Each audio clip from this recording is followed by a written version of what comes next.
Hey, it's Andrew here, and welcome to the E-commerce Fuel podcast, the show dedicated to helping 7 and 8 figure brand owners build incredible businesses and amazing lives. And today on the show, joined by longtime ECF member, one of our top members, Mehtab Bhogal, who is the owner of cartaventures.com, solowoodflowers.com. And apparently he has a co-founder, Alex, that of dubious, existence. It was supposed to join us, supposed to do a lot of things, kind of tends to just have these Disappear. unfortunate incidents, disappear. hmm Where is he this time, Maytab? Uh, I think he's just been in the bathroom for the last 6 hours. That's a rough, it's a rough condition. It's Um, common he, with him. he does exist. He does exist though. I have met him once in Salt Lake at a dinner that we had. That's the first time we met, I think, right? Like the hmm dinner in Salt Lake, Yep, and so I absolutely. Yeah. can vouch that he is real. Anyway, but in all seriousness, we are Alex. We do miss you. It would be fun to have you on the show. But Maytab, I asked you to come on, partially one because you're just super fun, smart guy. It's always fun to riff with you, to give you a hard time, to learn from you. You're just a depth of knowledge, but also because you've had a pretty wild change in the business the last 3 or 4 months. You moved to Mexico. You moved your business, parts of your business to Mexico, which we're going to dive into. And you're about 4 months in, and been kind of sharing a few details here and there. I thought, like, I'd love to learn more about this. This is fascinating. So reached out to you, and you generously agreed to hop on. So we're gonna be talking, of course, the move to Mexico. Also, chat a little bit about, if we have time at the end, maybe the investment markets, the debt raising markets, because it's very different than it was even a year ago. But yeah, Mexico. What? So why did you? What's the genesis story about? Because you were in Mexico. Maybe we can start here. You're in Mexico. Can tell people where you are in Mexico and why you moved. Yeah. Right now, I'm in Monterrey, and we are transitioning the manufacturing operations as well as other parts of our business, like the creative side, to Mexico. So I just moved down here to oversee it and make sure things go smoothly. I don't have a kid yet, so I'm the one who always gets sent to foreign countries. So here I am. So you're in Mexico, and Alex is back up. Is he back up in Salt Lake? Is that where he is? Yeah, yeah. So he's staying there to kind of oversee the transition on the U.S. side, and then I'm down here overseeing the transition on the Mexican end. Got it. And you're doing so was manufacturing originally done in Salt Lake, or was it done overseas? It wasn't done in Salt Lake, right? So it was done in Salt Lake as well as overseas. So the raw floral product is made in India, and that's then shipped to Salt Lake, and from there it's turned into bouquets. And now we're moving that portion over to Mexico. So Got it. So oh, shipment. and also the creative team too, and a few other parts of the business. How how did you break this to your domestic team? Yeah, we just pulled them into a room and just walked them through it fairly bluntly. We've teed up, to be clear, that the final transition's happening in 2 weeks. So we've teed up partnerships with other companies in the area who are looking for people that are trained in lean, et cetera. So that obviously finding people who are trained in lean manufacturing, the basics of that is actually pretty rare in Utah. So it's a very desirable workforce, if that makes sense. So helping with outbound placements, et cetera. So lean manufacturing, is this like, is it for someone, myself included, who isn't super? Mhm. I've heard the term, but not intimately familiar with it. Is it kind of like a just in time style thing where you're ordering just enough for you keeping inventory low, or is it what is it? What does it actually mean, lean manufacturing? Yeah, it's basically a system for managing the manufacturing or production process of a business, and you can apply it to other processes as well, right? It's really a way to improve processes over and over and over again. It was made popular by Toyota. You may have heard of like the Toyota production system, which is another popular Mhm. um, as another popular like phrase for lean. Yeah. So were you worried at all? Because I mean, you're kind of going down right now. You're going through the first phase of setting it up. Mhm. Were you worried at all about, hey, we tell our entire domestic manufacturing team we're moving to Mexico, big part of our creative team. We move to Mexico, things don't pan out. Like that's a big. It seems like a fairly high risk move without Mhm. having. So how did you think about like the risk there and feeling comfortable enough, or had you done a lot of the groundwork in Mexico before you told the team in the States? Yeah, so we spent about 6 months doing research. Um, and working with a third party consulting firm, talking to friends, et cetera, who've moved down here. And from there, we kind of built out the core executive team, which is much faster than we thought it would be. We thought it would take us 3 to 4 months to make those hires, but it took us about 3 weeks. Um, just the amount of manufacturing know-how in Mexico, specifically in Monterrey, is just much denser than Utah. So those hires have been a breeze, and that really gave us the confidence that we needed to proceed. How did you find all of these C-level hires? What kind of specific or kind of roles are you talking about? Can you give titles and things like that? Yeah, so everything from on the C-level side, like the operations manager heading up every aspect of ops in Mexico, all the way to supply chain heads, et cetera. Moving that function down here obviously makes sense too once ops are all set up here.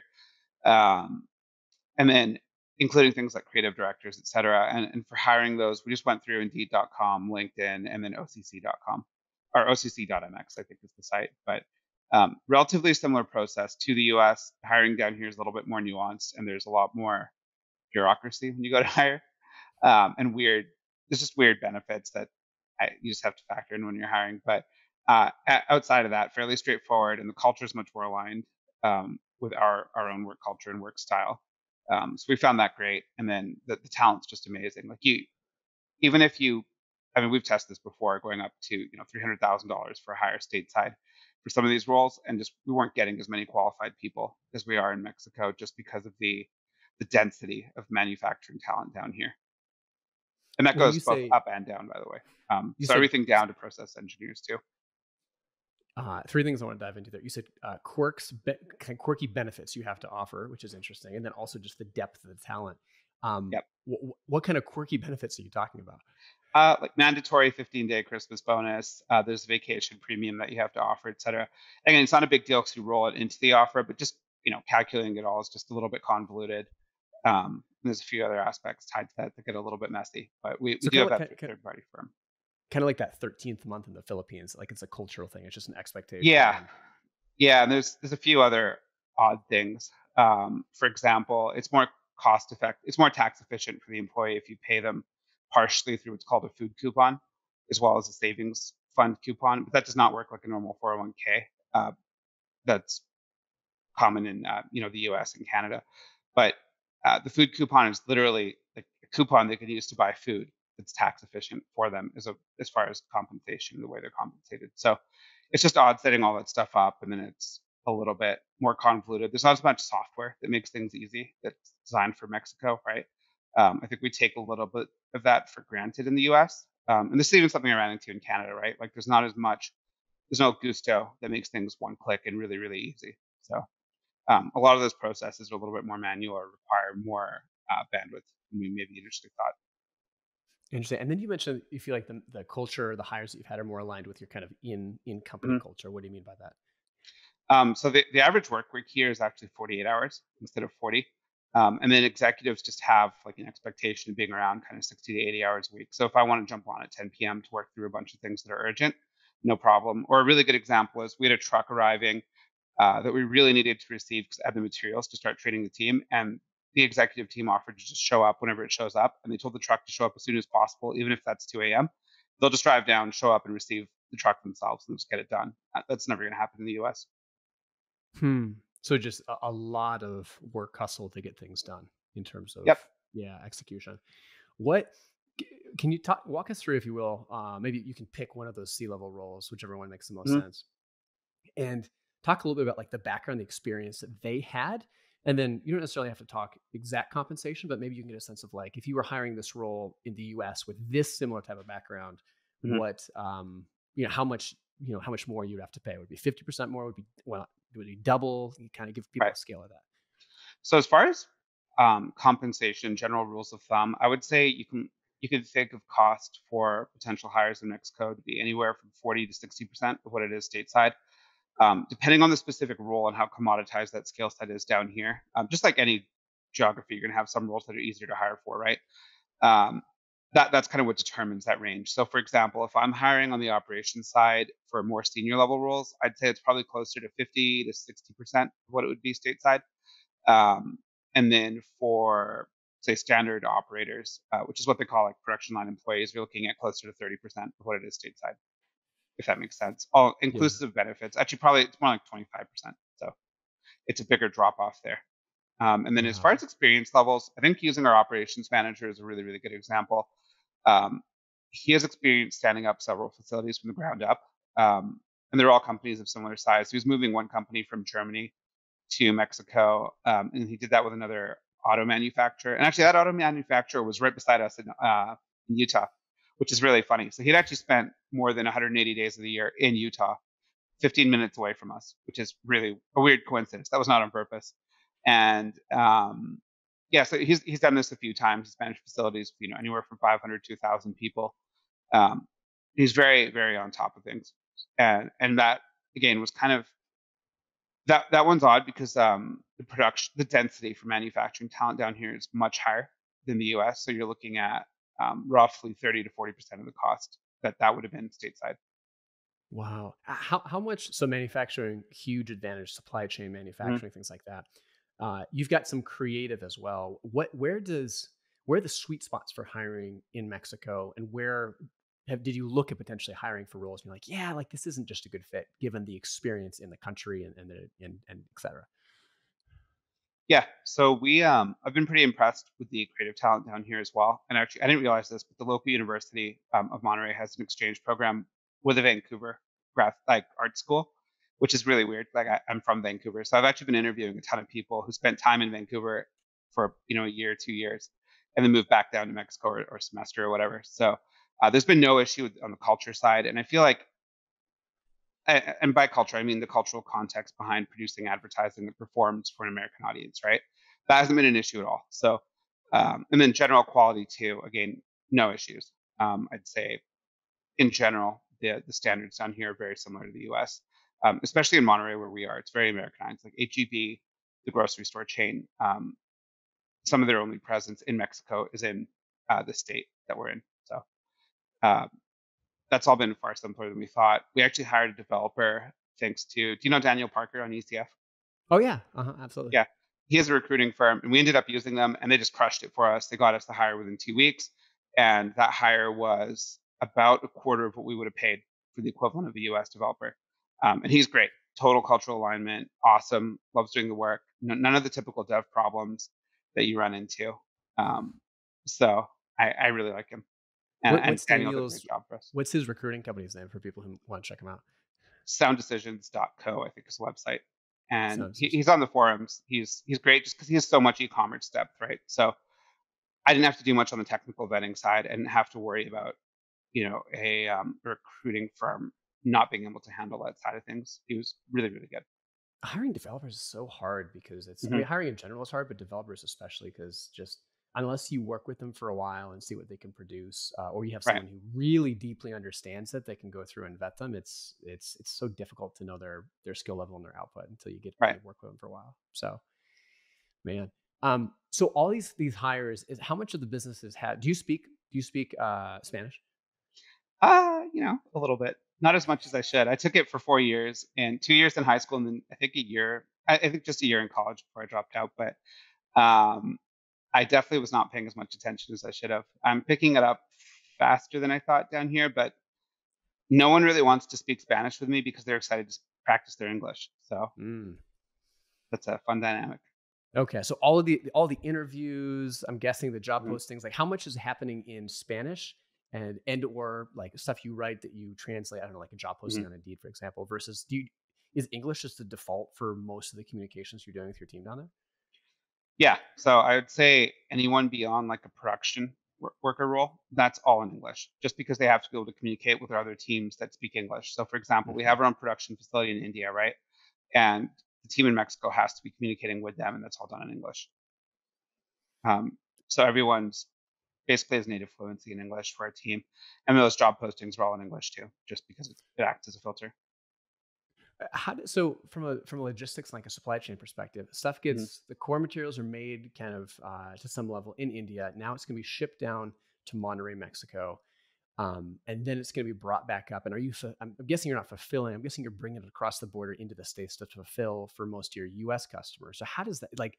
What are the complexities involved with that? Do you have to pay a lot of tariffs? Does Oh NAFTA God. like make Okay. it pretty clean? Like, what does that all look like? So it's absolutely disgusting for us because we sell natural products. So we have a lot of preserved fillers. So for example, eucalyptus, and because we sell natural agricultural products, we have to do things like, including wood products as well. We have to spray every container, every product that's going across to make sure it's free of pests, etc. And that has to be certified by the government here. So you need a sanitization certificate or something like that. Alex does all the boring stuff, but anyways, they have to swing by and they have to verify that it was all done properly, et cetera, and then it can cross the border. And actually, it's fairly painful on that side. And for us specifically, because we do a lot of natural products, it's quite difficult, and some of them are exempt from some of the usual trade allowances that you would have, if that makes sense. But you're able to petition the government and get those put back in fairly easily. It's a 4 to 12 month process. It's not as expensive as you would think. It's certainly not cheap, but it's not as expensive as you would think. And if you have a case for it, like for example, our flowers are a good example. They are made in India, and the only place you can find the material and the craftsmen to make it's all done in India. You can't get it anywhere else. You can't get it from China, etc. So unfortunately, though, that gets classified as just a wood product and lumped in with things like wood boxes, right? Which Mexico does produce, but obviously they aren't producing these flowers, and they're not capable of producing these flowers down here. It's just not a thing. So we're working on getting that exemption right now. Is the issue coming in from India to Mexico or going from Mexico to the US? Going in from India, that's the case of going in from India to Mexico. Got it. Okay. Yeah. Interesting. And then for fulfillment, you're bringing it back across. What about bringing it from Mexico into the United States, which I'm guessing you're doing to like restock your fulfillment center? Is that correct?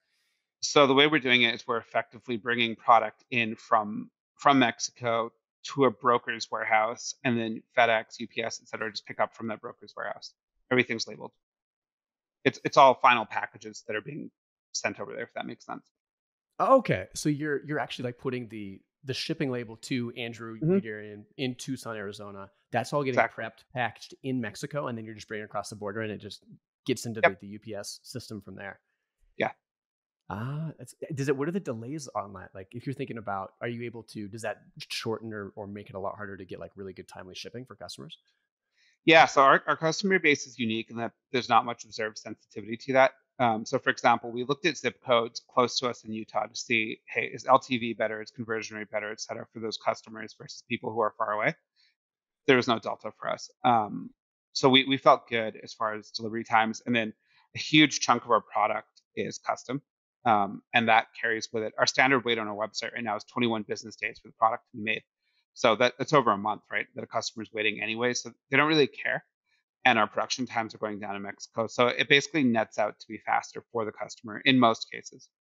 Okay. So that Yeah. makes more sense. So there's already a Yep. long lead time. Speaking of LTV, which you Exactly. mentioned, Mhm. man, so sorry about I heard I think you tweeted out about your guitar string business that was actually crushing it and you shut down because you didn't understand the Yeah, economics. that was really stupid. I had no idea what LTV was, and I was so at the time I guess I was color my glasses were colored incorrectly because instead of rose tinted glasses, I was just so used to another business that I was involved in called Blumon where we had like 40% EBITDA margin. We didn't know what we were doing. It was just kind of easy mode back then, right? We got pretty lucky with PMF, etc.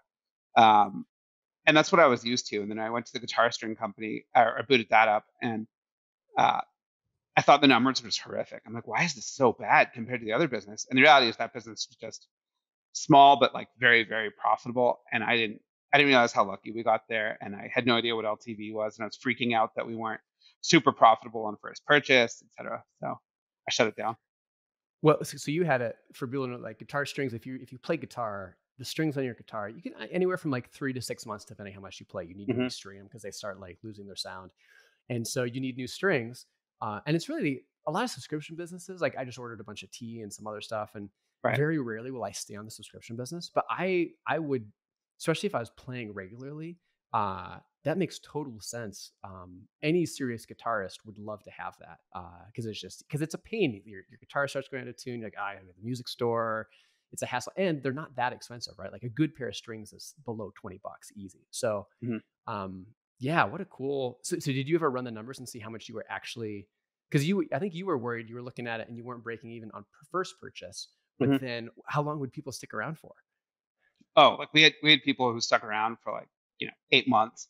And I just never did I never did the math. I'm like, okay, cool, whatever. We have this recurring base, but I just can't acquire new customers profitably on first purchase. So I just freaked out and I called it a day there. I was like, I'm good. My guitar pedal, because I also had a guitar pedal business. That one was very profitable on first purchase. So I just really did not do the math. It was really funny. Uh, Yeah. incredibly stupid. How long you been playing? I've played guitar for about 20 years, Uh, and kind of come in and out, but love playing and play quasi regularly. How long you been playing for, and how did you get into it? I've been playing since I was 10 or 12, and I'm 30 now. So quite a while. And when I was in high school, I used to play like probably 6 hours a day. So just Wow. practice a lot and a lot, a lot. And then I just found I like the business side more of it when I kind of launched my first business and got into that more as a hobby, if that makes sense. And guitar, like playing guitar, has kind of dropped off a little bit. I still play very little, but I usually when I pick up a guitar, I get a little frustrated that I suck at it. So now compared to when I was a kid. So It's so frustrating. I played a lot in uh college, and yeah, this seems like something you might appreciate. I have a good friend who married a woman from Colombia, uh in Montana, and so he wanted to have like a big. She got her green card, permanent residence card, and right. so he wanted to have a big surprise party for her. So he's like, "Here's what we're gonna do. Can you help me out? We're gonna go down in the basement. We're gonna get like 40 people down there. We're not gonna tell her what's gonna happen. We're gonna have it be pitch black. We're gonna have these like floodlights come on, and then I want you to play the Star Spangled Banner like Jimi Uh Hendrix style on an electric guitar. I'm going to be on the drums. I'm going to bring in my pet goats, and we're going to bring a huge crescendo at like the pinnacle of everything. We're going to bring in this massive green card, and I'll cheer for her. And I think half the people in the room thought it was super cool, and the other half were very confused and slightly disturbed about how things were going down. But it was really fun. it's great. But anyway, I can't remember where I'm going with the story. Oh, here's where I'm going with it. When I played that, like in college, I would have been able to just pick that up and learn it in like 20 minutes. Give it to me, Right. done, 20 minutes done. And I had to practice for hours and hours to get to the point where it's like, okay, I'm not going to botch this on this like fairly important moment. It's so frustrating though. Like it's Hmm. amazing how your fingers kind of lose it, and then but it's also amazing too. Once I picked up the guitar a couple of days ago, and was doing some riffs after having practiced more this summer, and I was surprised at how the memory sticks with you, even if it's been like 3 or 4 weeks since you've practiced. So, but yeah, nothing Oh, is totally. worse than picking it up and feeling like you're just, man, I used to be so much better than So this. slow. Yeah, exactly. Yeah. Did you It's play in a horrible. band when you were in college? Yeah, yeah.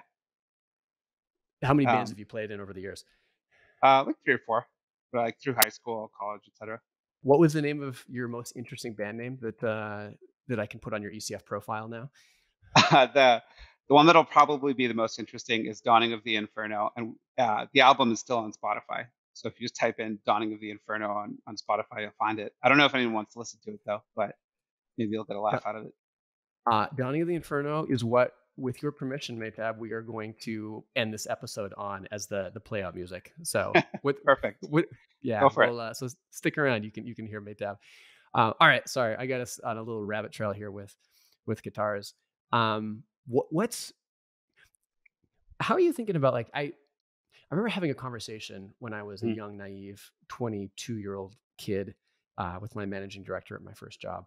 And we're sitting down talking about something. And he was reading some article about globalization. And he was like, Right. I think in like 20 years, 30 years, um, man, a lot of US roles are going to be really in trouble because if you can communicate with everyone and, talent is really hungry across the globe, jobs are just going to go to where the talent is, and locations will be less and less important. And I was like, no, the US has this like this there's just something different about US labor. And I think in some instances that's true, but I think in a lot of instances too, like with what you're doing, there's a lot of hungry, really qualified people around the world that are anxious to bust it. So how do you like has this changed your obviously people have been outsourcing the Mhm. Philippines and manufacturing from India and China for a while, but did this flip a switch for you in your brain in terms of like how the future looks with labor and especially higher end C-suite labor for companies? Like what has that done to your worldview about how business is going to operate globally in the next decade? So we've been hiring offshore since, at least I've been doing it since I was 20 or 21, so a long, long time. Um, I don't think it's changed too much for us as far as how we think about it. I do think people pushing for remote work in the US have kind of shot themselves in the foot, right? So, for example, Hmm. if you're looking for a developer, there's tons of really, really skilled developers in LATAM, right? The top 0.5% of talent will always be stateside, or is usually stateside. And again, it depends on the role, right? Like for manufacturing roles, you can certainly find the top um, percentage of talent here in Mexico just because there's so much manufacturing going on, right? Um, but for things like developers, et cetera, I think you're only really going to find those people in and again, I mean like it's very, very, very pinnacle in the U.S., right? It's the same reason people always go to the Bay Area specifically. Just that's where they are, and that's what you have to cough up for. But that tends to be really, really high leverage roles, right? It's like the 10x dev. Okay, it's a really big deal if you have to pay the 10x dev twice as much and he's 10 times as fast. But no, it's not. My return's still 5x. So we still have a few marketing roles in the US. We'll always be open to those just because it's such a huge percentage of revenue, right? That goes towards customer acquisition dollars. So, like, in context of things, what you're paying for that role is really not important. Yeah, and actually, that was my next question. Do you see any good online marketing talent? Media buying, paid ads, SEO, email, like the whole stack. Like, can you get decent? Have you seen good talent in Mexico for the marketing side of things, or not? I'm guessing maybe because you're still keeping them stateside. Honestly, I think even outside of the US, like looking at Canada, Europe, et cetera, the talent is not comparable to what you get in the US. The US is roughly 5 to 7 years ahead of even Canada as far as what's best practices on the digital marketing side. So we've always filled those roles out of the US. We've tried filling them out of Canada. Obviously, I'm Canadian, so that's always my preference. But and it just hasn't worked. Like the talent's not there. There's not much density there. And then same with Mexico, right? Like it's even further behind than Canada. So uh, Got yeah, on the marketing side, as far as very technical and high leverage roles, I think filling those stateside makes the most sense. So for you, is the plan get this set up, stood up? I'm sure you'll be down in Mexico a lot, but then come back to Salt Lake or somewhere else in the U.S. or Canada, or like, are you going to be in Mexico long term? No, I'm out of here within probably right after Black Friday. I'll leave. I really don't think they even need me now. The team's much better than I'd anticipated, and things are moving faster than anticipated.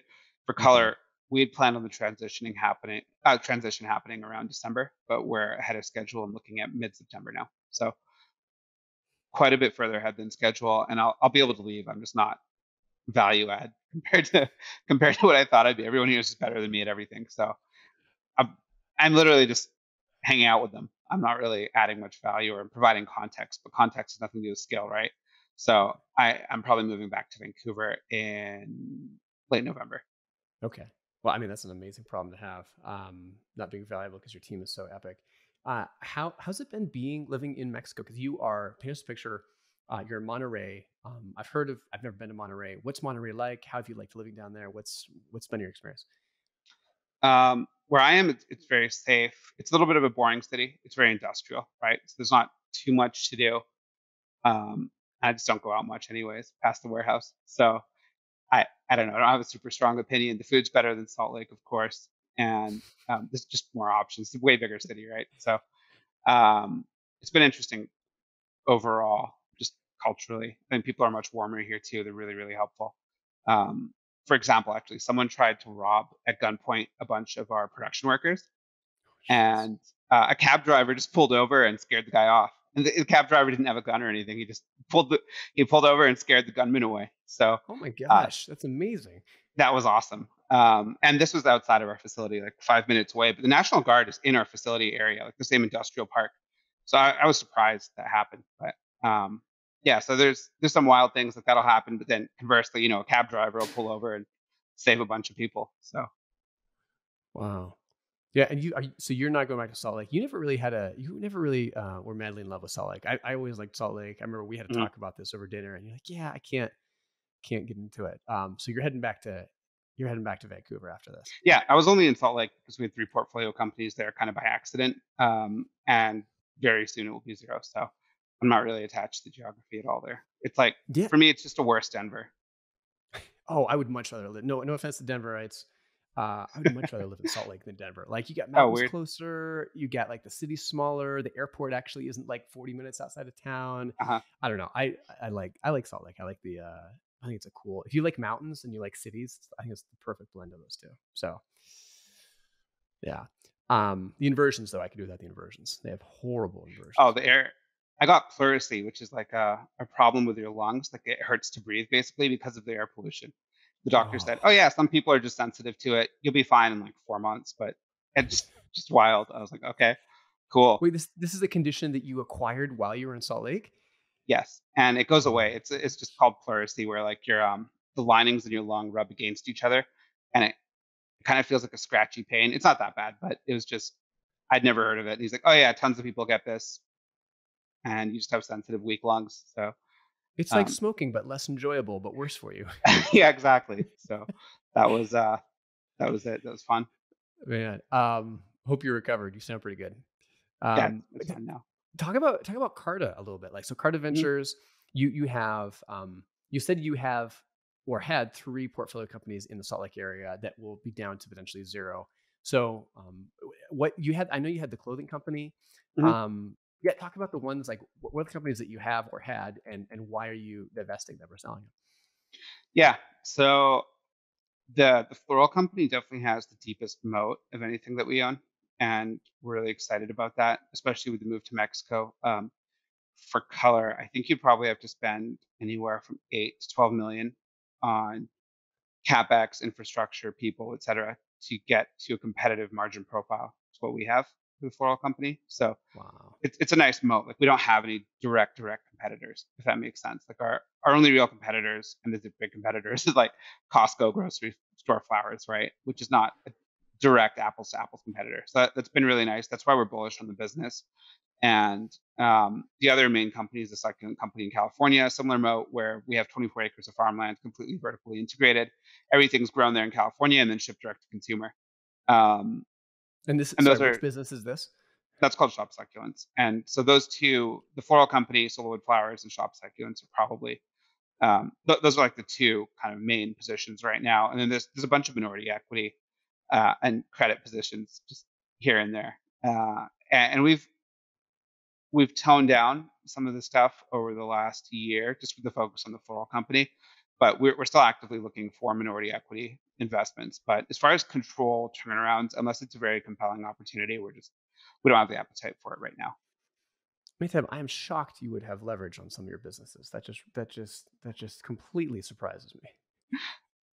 Yeah, I yeah, feel like you yeah. you and Bill should get together and just have a podcast like the he does the Acquisitions Anonymous. You guys should have like a Yes, I love a it. leverage some alliteration on the term leverage into a podcast, and you guys would love it. Two of the best people I know in the area. Um, what shipping? I always see these companies that ship live plants. Like I remember we were Mhm. doing a tour of the FedEx facility in Charlotte Right. when we were doing an event out there, which is, if you ever get a chance to do that, just unbelievable to see the automation and what goes on in those things. But one thing I noticed is like they were shipping, you can see the packages coming down the line, right? And we saw Right. all of these trees, like not like large, probably 8 to 10 foot trees in boxes coming down the line. And I was just thinking, this seems like an insanely difficult business, which again, maybe to your point about moats, maybe that's why you can do it. But shipping succulents are obviously not 8 foot trees, but it, was there a crazy high learning curve there on the shipping and logistics side to Yeah, be able to absolutely. make that work? Yeah, we have custom inserts, packaging, et cetera, to make sure they survive the winter, for example, right? Like they're actually very sensitive plants. It's nice from the perspective of they don't need a ton of water, right? Like you don't have to worry about watering them in transit, but everything has to be shipped via air. And in the winter, there's cute little hand warmers that go on the around the plants to keep them warm from dying. So, and that was like a custom solution that we developed. There's a ton of other kind of logistics that go into the packaging side, but I think Josh's frogs has it worst. He is shipping live animal Yes. frogs, and he gets it done. So if he can do that, I feel good about plants. So I think Josh's Frogs, we did a podcast episode with him. We'll try to link up to this. The thing that impressed me most about his logistics was that they had a check in their system because they overnight everything. And I mhm. think everything in there through FedEx, you probably know better than I do. I believe it goes through Memphis or maybe one overnight hub and then everything goes out. But they would check the weather forecast for where they were at in transit, like on the ground in Memphis and then out again. to see if it was going to be below freezing. If it was going to be below freezing, they would hold off on shipping it until the weather forecast predicted that the frogs could actually make it without dying. And I was like, that is, uh, I mean, that's pretty impressive logistical, like conditional logistics for shipping live animals. I thought that was awesome. It's really cool. It's a cool business. Yeah. So the succulent business, are you holding on to that, or I Mhm. missed that part? You are. Okay. Yeah, So yeah, we're holding on to it right now.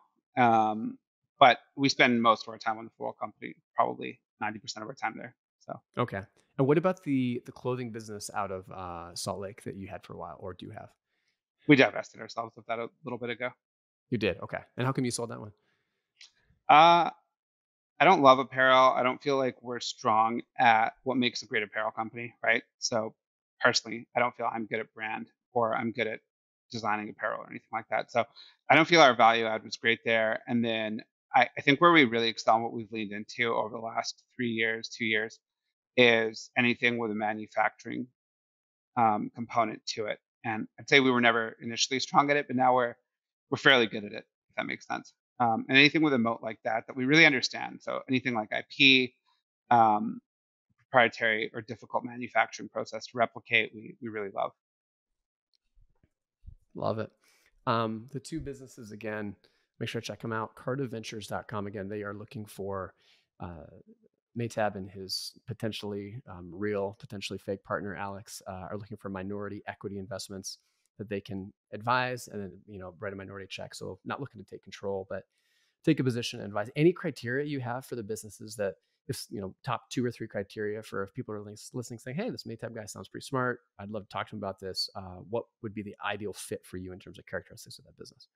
Yeah, I'd say on the bottom side, anywhere from 10 to 15 million in revenue and EBITDA positive or negative, not super distressed. Like there should be a logical reason why it's EBITDA negative. Maybe there is, um, you know, something that happened in the business that there's event driven or something that makes sense. But preferably EBITDA positive and definitely have a manufacturing component to it because that's where we feel we can add the most value. There's obviously other places we can add a ton of value to, but that is where I feel we could come in and drive very substantial EBITDA improvement in 3 months. So um, And the other business, solowoodflowers.com, and I did a mhm, bad job of teeing this up at the top. You make, the name kind of says a lot of it, wood flowers. Who mhm. are you, partially for if anyone's listening, they can become a customer, partially just for the curiosity of all of us random e-commerce owners liking hearing all this the crazy things people sell. What are these for? Are these who's buying these wood flower arrangements? Definitely budget savvy brides. So anyone who's looking for a value proposition on the bridal flower end of things, and if they're good at DIY, they really love it because they can buy what they need to DIY their own wedding florals. They can order a few pizzas and invite their friends over and just DIY their flowers.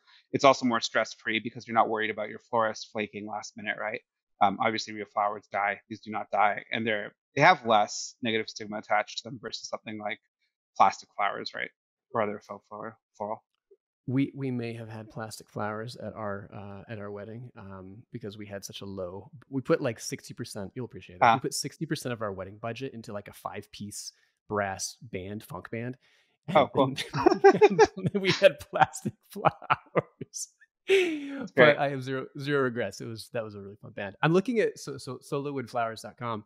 Mhm. These look really good, man. Like I mean, I'm not at the macro shots or anything, but I was originally thinking before I hopped on and looked here, uh, they look like real flowers. Like they've got the real thin petals. How do you do that with wood? You just shave it really loosely and then glue it on, or how does that work? Yeah, so the core wood used to grow the product is called shola, and it's grown in India out of swamps. It's really fast growing, super eco friendly, and then we turn it into very flat sheets, if that makes sense. And from there, they're hand folded. So every flower is handmade. Wow, these are beautiful. And I mean, you can. Will they last? Like, let's say you use these for a wedding Mhm. and you put them in the bouquets. Do they degrade over time because they're so smaller? Will they break off, or Nope. will these things last for years? Yeah, they'll last forever. We have we acquired this business when it was super distressed in 2019. So there's actually the business started in 2017. So there's tons of customers floating around with these florals from a long, long time ago, and they're totally fine. These are And I'm looking at one, Hacienda Rose Bridesmaid Oh, a classic. Bouquet. That'll Yeah. look good on you. Thanks, man. I'm gonna have to get this one, put it in the office. I mean, this is we'll link up some photos in the show notes, but I mean, it looks beautiful, looks gorgeous, and it's $28, which I don't know if you're running like a crazy screaming sale, but to me that seems like a pretty decent, very reasonable price. Yeah, we're actually in the process of throwing out our whole product line and redoing it. Um, it's a little bit outdated, or I feel it's a little bit outdated. So it should look much cooler in about 4 or 6 months. It's just Wow, a that's cool. supply chain overhaul too. So, I am not exactly a flower fashionista aficionado. uh They look good to me. You mentioned DIY, like do it yourself versus build it for me. What does that mean? Does that mean like you can send me a box of 100 paper wooden roses and I can do my own arrangements? Is that what that means? exactly, exactly. Yeah. Ah, So, like okay. I was mentioning earlier, a lot of people will have like their close friends come over, order a bunch of pizzas, and they'll just DIY it in a night for fun. Um, or if they're not that crafty or they're not comfortable doing that, they will have us custom build it for them. Got it. Okay. That's really cool. So if you're looking for flowers, if you're getting married, if you're throwing a party, something a little fun, a little different, definitely save some money. Solowoodflowers.com. Check them out. And last thing, maybe before we kind of get into lightning round here, Mhm. what you, like I was ribbing you on earlier, you know the debt markets really well. You know the M&A and distress Yes. markets really well. It's been maybe moderated a little bit, but it was kind of like June 2022 that things really took a hard right turn in the markets, at least the private markets, the debt markets. We're talking, it's circa September, almost September. No, it is September 2023. What are you seeing out there on the M&A market for businesses like e-commerce, lower market e-commerce businesses, and also on the debt side? Like, how are multiples and how's debt financing? Like, because obviously interest rates are up, but Mhm. it's kind of a big question. But I'd love to hear your commentary on both those.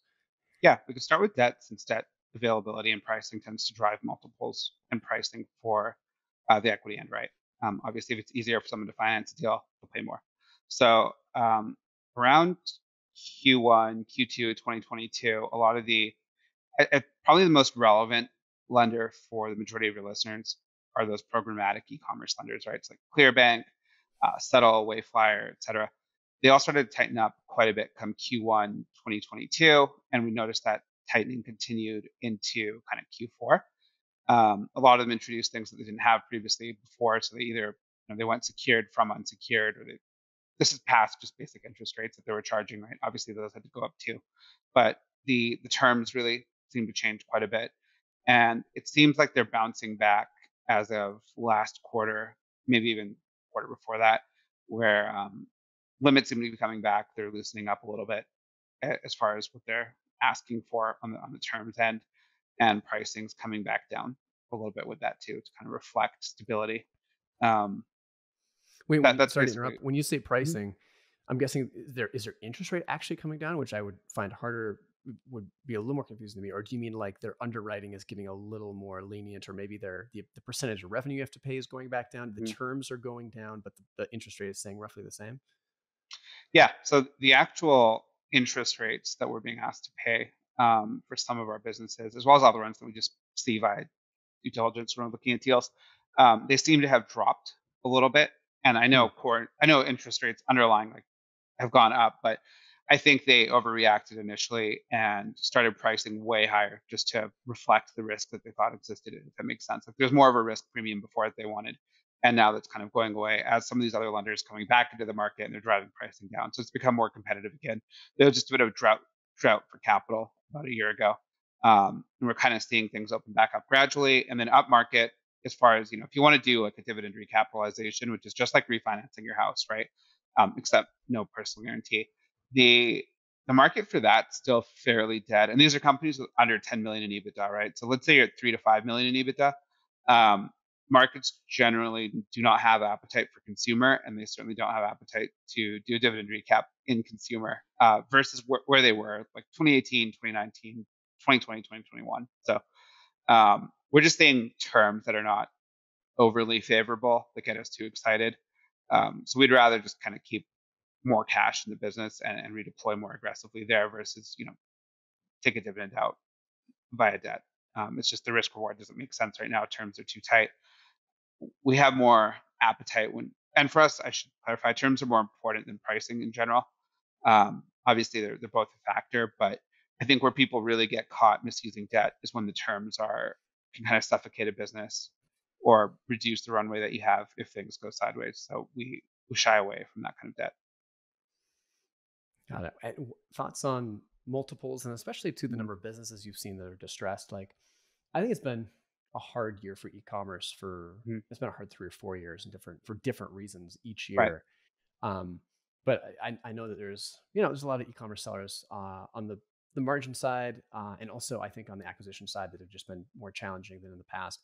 What have you seen in terms of, and granted, maybe you haven't been looking as much deal flow as you have in the past, but any just kind of anecdotal thoughts on, hey, we're seeing more or less distressed deals. Yep. I'm seeing companies. It has been, that sounds, are you seeing that too in terms of the difficulty, the level of difficulty on the acquisition and the margin side? What are you seeing in just operationally with businesses? Yeah. So we've received a huge uptick in distressed deal flow in general, probably starting Q1 2022, and it's really continued to build each quarter. Hmm. We're still not seeing great companies show up that are distressed for maybe something that's event driven or a fundamental reason that makes more sense. So for us, it's what we're seeing is a lot of companies that were not run very well or diligently, and now that free money's dried up, they can't keep pulling free money to stay alive, right? And they're kind of forced to look at their financials and realize, oh shit, I'm not as profitable as I thought I was, or whatever it is. And we're not really interested in those types of businesses.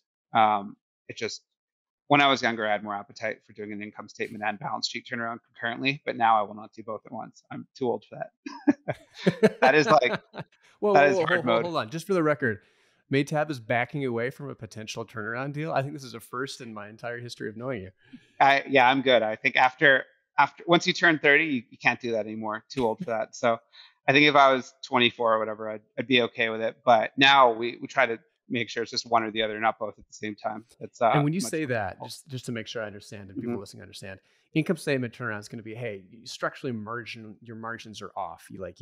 either need to, sourcing, we need to get your margin profile, either increase that, we need to cut your Hmm. overhead, we got to make you lean. Whereas on a balance sheet thing, it's, hey, somebody's taking way too much debt on. We got to figure out, Yeah. okay, how are we going to climb out of this hole when you're paying 80% of your cash flow to debt service every year, or 100% or even more. Yeah. And a balance sheet turnaround for us is very, very easy. It's just, restructure or talk to the creditors, see what can be done, talk to suppliers, see what can be done, and ramp up cash availability in the business to kind of fix that hole. And hopefully it's just a temporary hole in the balance sheet, right? Or if it's more structural, you can fix that by restructuring the company. So that tends to be fairly straightforward, but both at the same time is just too much. I'm good. I'm too old for that. Yeah. So. Have you ever pulled one of those off? Have you ever done both? Oh, I'm guessing you have, given that you don't want to We've do it done three of again. them. So 3 of I'm them. I'm Okay. good. Yeah, I'm done. Oh man.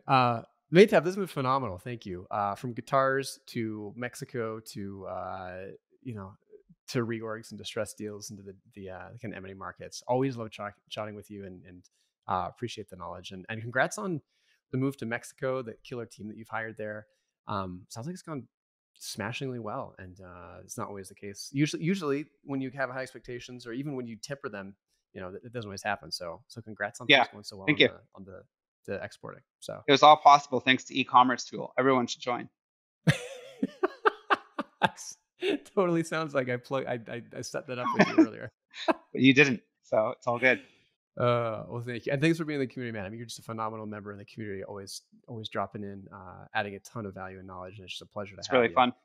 Yeah, so thank you, and looking forward to hanging out. We're doing ecom camp for our larger sellers in about a month and a half here. You and potentially Alex, if he exists, is going to be showing up, He bought which a looking ticket, forward to. so he should be there theoretically. Really? Okay. All right. All Hmm. right. Yeah, we We'll have to both do a grabbed follow up tickets. here and I see made him if grab it actually. Actually, I bought it for him using. Yeah. Anyways, so I bought it for him, so he has to show up. using his credit card. You're like, yeah, I'm going to purchase for you. Here you go. Yeah, it's fine. Sign for Um, him. Have his credit cards. I'm basically Alex, so. yeah. Well, yeah, I kind of wonder if you are Alex. This is where this is going. I think it might be.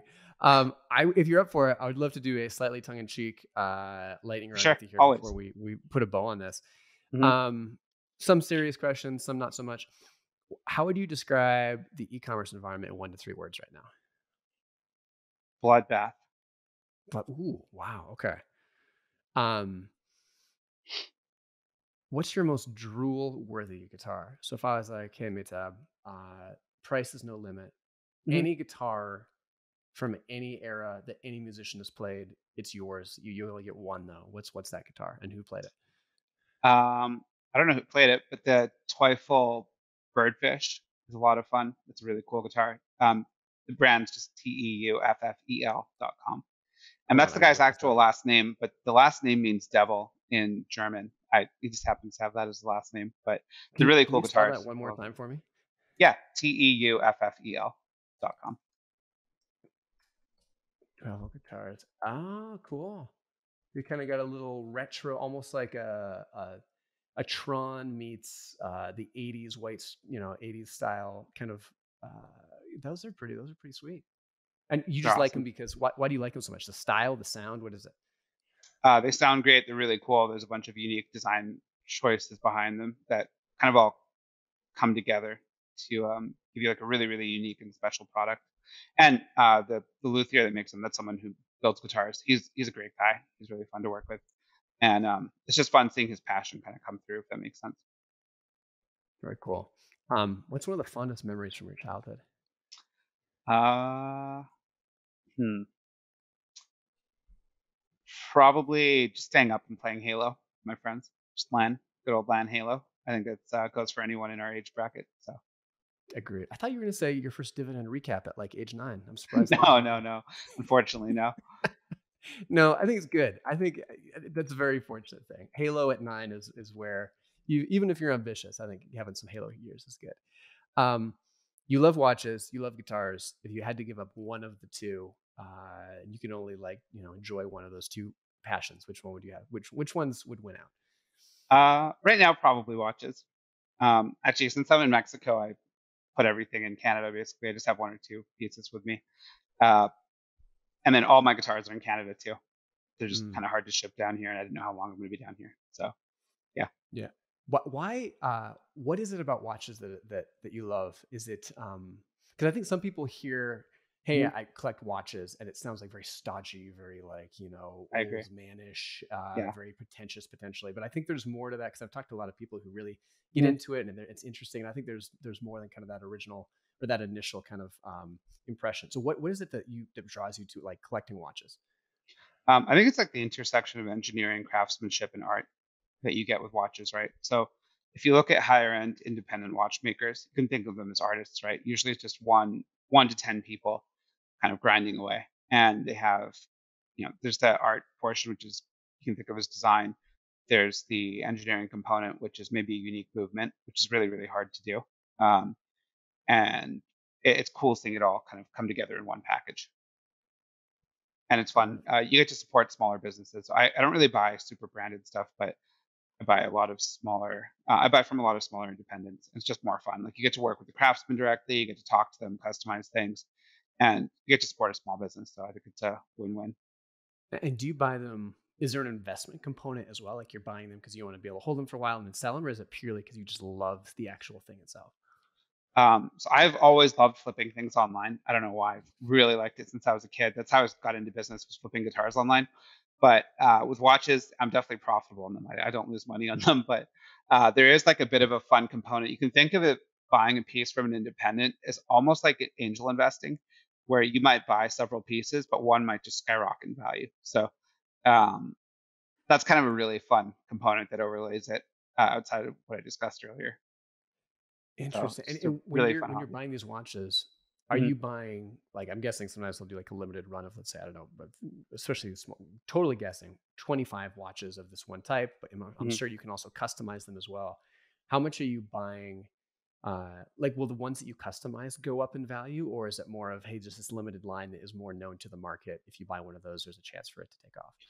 Yeah, usually I'll buy kind of one-off pieces, have them customized, etc. And then as that independent grows in volume, they lose the ability to offer customization. So that piece becomes Mm. way more valuable. Or in some cases, it's just a very long wait for these watches. Like one piece is has a 5-year wait. So I put a deposit down like 6 months ago, and I'm stuck waiting another 4.5 years. So I'll keep that piece though. I'm not gonna like. Usually I just get bored and then I sell them. I don't just kind of flip through them, or I will if I just want to try something. I'll just flip it. But I just try to buy low in general. Like if something's priced 30% below market and it's a piece I just want to try, I'll just grab it. And then when I get bored of it, I can sell it, no problem. And do you wear them quite a bit and like, trade them Mhm. in and out, or do you mostly just have your collection live in a No, vault somewhere in a bat cave? I wear everything, and I'm like the guy. I was like this with guitars too, where I'm the first one to put a ding on it. Like it'll be some really rare vintage piece, and I'm the first idiot to put a ding on it. So that's me. Well, I mean, Just very if you clumsy. can't if you can't enjoy your stuff a little bit, what's the point of having it, right? Like Yeah, you just got to look at it behind a glass wall. That sounds less exciting. totally. And that's why I try to find like a lot of the pieces I'll buy, they're pre-owned or something with a few scratches. Then you're not as guilty, right? If it's like a really rare vintage piece from like the 1960s and you're the first one to put on a ding on it, that's like you're destroying history or something. But I purposely don't do that. I'll buy something that's a little bit beat up, so I feel less guilty. Yeah, wise man. You're in Monterrey, Mexico right now. Sounds like you're going to be heading back to Vancouver. If you were not in either of those two places, outside of Salt Lake City, which I know is really where your heart resides, where would you live if you had to pick? I was thinking of living in New York for a bit too. I think that would be fun. I always like visiting there. Um, yeah, probably that New York. Um, what's your favorite product that you sell right now? that we sell. It used to be the guitar pedals, but I actually sold all my equity in that a few months ago. Um, as far as flowers, okay, we used to offer this kit that was a carrot. Like you could basically make a carrot out of flowers, a DIY kit, and it was the carrot craft kit, and that was my absolute favorite product. But the team discontinued it, so it's not available right now. But I'm definitely going to bring it back when no one's looking. And I just thought it was hilarious. It was like an Easter product, and it was my favorite thing ever. And I'm upset it's not on the website right now. So Oh man, I'm on you a didn't one pull man crusade for the carrot craft kit. rank and say, "Hey guys, listen, I know this is kind of your area of purview, but you got to do the carrot." What you could have done that. You could have made it happen. Yeah, I'm doing it now. So it's a work in progress. Nice. Let me know when it comes back. I would love to see it. I'll send you Um, a carrot craft kit. That'll be fun. that would be You just great. have a giant carrot in the background instead of Or let me know. I'll buy art. one. I'd love to buy one. Perfect. Um, what's the hardest part of your business? And maybe we can go with the solo wood flowers business. Yeah, definitely the operational complexity. So you're marrying what is like at its core really a manufacturing business to the D2C component. And typically you don't see people that live in both worlds, right? So when you're hiring on the Mhm. operations side, most people with D2C experience on the operations side only have experience with fulfillment, right? Which is comparatively just a joke compared to manufacturing, right? Like you're not working with hundreds of suppliers concurrently, which is really, really difficult. Um, so that's probably that dynamic is probably the most difficult thing. And you know, when we reorder something, it's not just hey, we need to order 100 more widgets from one manufacturer, four manufacturers. It's hey, we need to go through and look at consumption across hundreds of suppliers and figure out how it's changing over time. If marketing changes the way the website's merchandised, it'll impact our product mix dramatically and cause issues downstream. So just being on top of that and keeping the team aware of what their decisions do to the rest of the supply chain, right? It is really, really critical for us because it can swing things quite a bit and cause more difficulty. Whereas usually you'd have a manufacturing partner just eating it. And right now we have operations in 3 countries. And to be clear, it's like 80 people stateside or 100 people stateside, and then another 50 soon in Mexico and another 50 or 60 in India. So it's pretty brutal. That's crazy. That's a large team. This came into my mind while you were talking. Am I correct? Did you get married quasi recently or recently?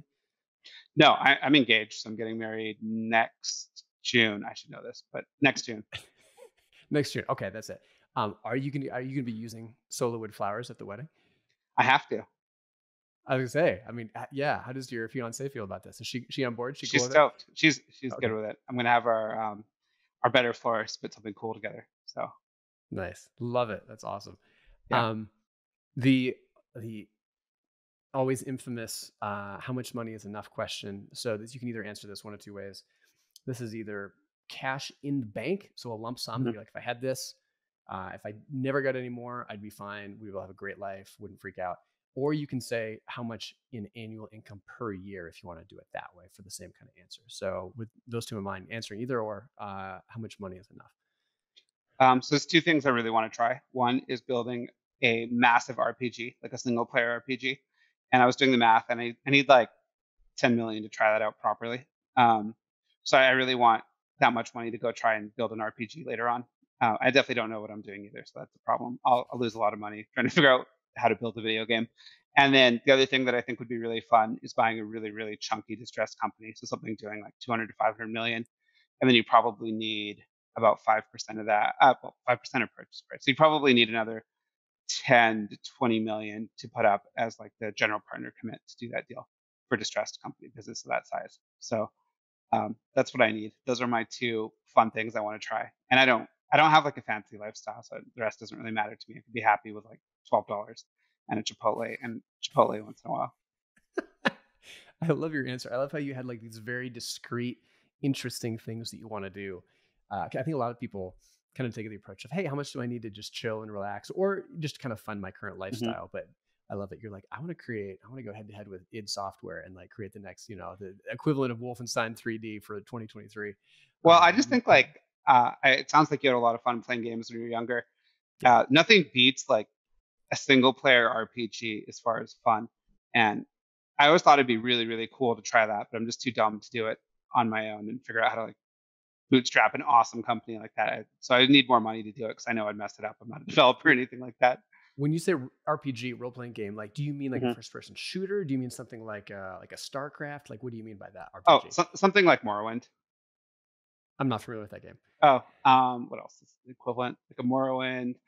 Do you know the Elder Scrolls, like Oblivion, Morrowind, Skyrim? It's that No, series. man, I'm showing my age here. Oh, like Fallout. Do you know Fallout? Yes, I know No. Fallout. Okay, cool. So it's the same developers that made that game, but that's essentially what I think would be a blast to put out. And it doesn't even have to do well. I think just like having a really cool game that you put out would be a lot of fun in and of itself.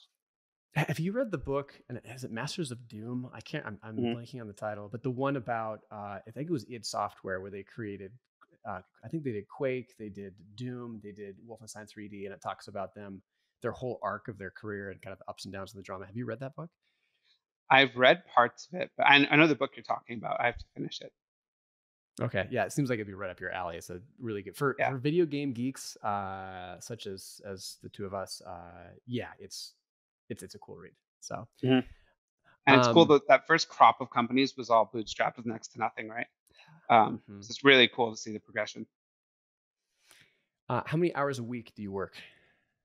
Right now, a lot, like upwards of 80. Um, it feels like we were doing nothing last year comparatively. Like right now in the pipeline, we're moving manufacturing ops and scaling manufacturing ops primarily in Mexico and India, which is a lot in of itself. And then we just decided to move to fulfill.io. So we are moving ERPs to them, and kudos to their team. The onboarding process is really good. And this is a funny story. So I had no intention of switching ERPs. What happened is I posted something on Twitter, and then their CEO or their founder, he says, actually, our WMS module is pretty good. I could just show it to you guys in person. I'm like, why would he fly out to show it to us? We're way too small, right? It's not like we're doing 400 million a year, something cool. And he just shows up and he walks Alex through the WMS. Turns out it's a total fit for what we're trying to do. And they've improved the software a ton over the last 2 years, which is the last time we looked at it. And we said, okay, let's do this. So we just signed with them like 2 or 3 days ago. And so far, just the quality of the questions that we're getting around the implementation are much higher quality than other ERPs that we've used before. So we've used everything from NetSuite to Sage and all these other platforms, and you can tell they're actually approaching it from like an e-commerce background, right? Versus just all these other processes that are completely different versus D2C. So it's really That's refreshing cool. working with them, and it's a fairly small team too. Like it's nice to get a hold of an actual developer or like their COO or whatever. And you're certainly not going to get that with NetSuite, right? Like, good luck. Their answers: go hire an implementation partner and pay them $500 an hour to slap you around. Yeah, and this again sounds totally like a plant from my side. Is not, I promise. No, no, it's not. Given Yeah, they're a sponsor of the show, but but that was just a funny like thing to do concurrently as we move operations. I was just giving you an example of kind of what's going on in yeah, the business, and it's a little bit crazy. And then we're also switching our website out. Actually, Carson from FuelMade, who's also on e-commerce fuel, Carson's he's so taking good. care of that. yeah, so we did the UX internally. We handed it off to them to develop, and that should be done in the next few weeks here. So the team's been great. That's awesome. I hope to be able to. I used them years ago for a redesign, Oh, and cool, hope to be able cool. to use them again because they were one of my, if not my favorite contract, like definitely my favorite development agency ever to work with. So do Hmm. phenomenal work. Last question. What's your number one hobby? And you can't say work. And we know about your guitars. We know about the watch collection. So maybe apart from those two and work, and maybe the answer is nothing. Maybe those consume your entire universe. But if there is another hobby in there or something that you love to do, what would it be? Honestly, nothing. I used to be more into working out, but I had like a little bit of a botched generic surgery. I was actually kind of surprised it got botched, but I haven't been able to work out for like 2 years, but should be fine in like the next 4 to 6 months, but just been kind of annoying. Um, my advice is don't uh, don't decide to lift really, really, really heavy and gain a bunch of weight concurrently when you're over 28. It's probably not a good idea. You'll give yourself a hernia. So that's basically what happened. I was like, oh, so I was talking to the surgeon. He's like, yeah, do you like lifting really heavy weights? I'm like, yeah. And then he's like, have you put on weight? I'm like, yeah. I figured I'm in a long term relationship, so I might as well put on a ton of weight and be able to lift really, really heavy. And he's like, oh, that's like a 101 formula for giving yourself a hernia. So that was pretty stupid. Oh man, you know how people clip like little parts of the podcast and Yeah, they share it on social. I think this is the number one candidate for a clip here to warn people about here. So we'll lead with I this one when we break the episode. totally did it to myself. Really stupid. Don't do that. Oh, I love it. Last question. Longtime member of ECF. This doesn't have to be the ultimate Mhm. person, or you have to king or queen them. But who's one of the most interesting people that you've met through ECF or regularly connect with through ECF, the community? There's so many. Can I give you like three? Sure, that's fine. I really like Tal from Floret. Mm-hmm. I think I'm pronouncing his name correct, his company correctly. It's just a cool business. Josh from Josh's Frogs for sure. That's another really wild business. I mean, the guy ships frogs, and I forget they have a really funny phrase for the frogs that die in transit. I forget what it is. It wasn't like fatalities. It was something really hilarious, and he's gonna laugh at me for saying it. That was Ribbits. I can't remember. It was just something comical, that's just a really cool business. Cool guy, very complex business. I wish he would post more. And then who else have I met that's really interesting? I think Ray from Raycon. He's in there too, lurking around. He doesn't post much, but that guy is an absolute beast. I mean, I think they scaled Raycon from nothing to 9 figures in like 3 years or something ridiculous. So, Wow. and really Love generous it. with his time too. I text him stupid questions and he replies. So, oh, That's and fantastic. Sean from Ridge is great too. I also text him stupid questions. So it's good. Mehtab, this has been super fun. Thank you again for Hmm. adding so much to the community, for being able to hop on the podcast with me and talk about, I mean, like I said, everything from guitars to manufacturing in Mexico.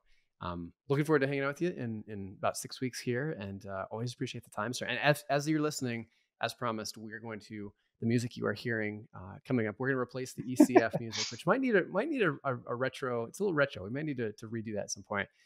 We're gonna redo it at least today. Dawning of the Inferno. Do you have a favorite track that people are like? What are people listening to now? They're listening to it right now. What is the track they're listening to? Your favorite one? I don't even remember the titles of the songs. It's been so long. It's been like 6, 7, no more than that, like 8 years. Okay. I don't even know. Yeah, just pick All right. something Well, and yeah.